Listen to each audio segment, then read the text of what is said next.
Friends, ఇప్పుడే అందిన వార్త. మార్చి 1 నుండి రాష్ట్ర వ్యాప్తంగా కొత్త రూల్స్ పాటించకపోతే శిక్షలు తప్పవు. ఈరోజు ఈ వీడియోలో దీనికి సంబంధించిన పూర్తి సమగ్రమైన సమాచారం గురించి తెలుసుకుందాం.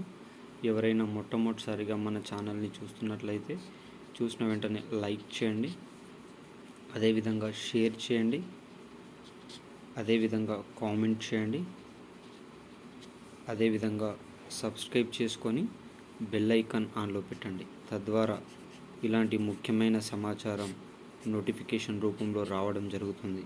ఇక ఆలస్యం చేయకుండా వీడియోలోని వివరాల్లోకి అయితే వెళ్ళిపోదాం. మార్చి 1 నుంచి కొత్త ఫైనాన్షియల్ ఇయర్ ప్రారంభం కాబోతున్న సందర్భంగా ఆర్బీఐ పలు కీలక సూచనలు చేయడం జరిగింది. బ్యాంకుల్లో ఎవరైతే మినిమం బ్యాలెన్స్ మెయింటైన్ చేయరో వారి ఖాతాలందరూ కూడా క్లోజ్ చేసే అవకాశం ఉన్నట్లు తెలుస్తుంది.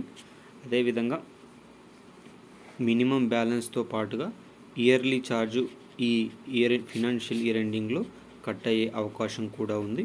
ఒకవేళ కట్ అయితే సంబంధిత బ్యాంకుకు వెళ్ళి దానికి సంబంధించిన పూర్తి సమగ్రమైన సమాచారం తెలుసుకోవాలి. అదేవిధంగా తెలంగాణ రాష్ట్ర వ్యాప్తంగా కొత్త రూల్స్ అనే అమలులోకి రాబోతున్నాయి. ఎవరైతే బైక్ల పైన హెల్మెట్ లేకుండా కానీ, ఆర్సీ లేకుండా కానీ, మిగతా ఏ పత్రాలు లేకుండా జర్నీ చేసినా ఇప్పటి నుంచి బైక్లను సీజ్ చేస్తారని తెలుస్తుంది.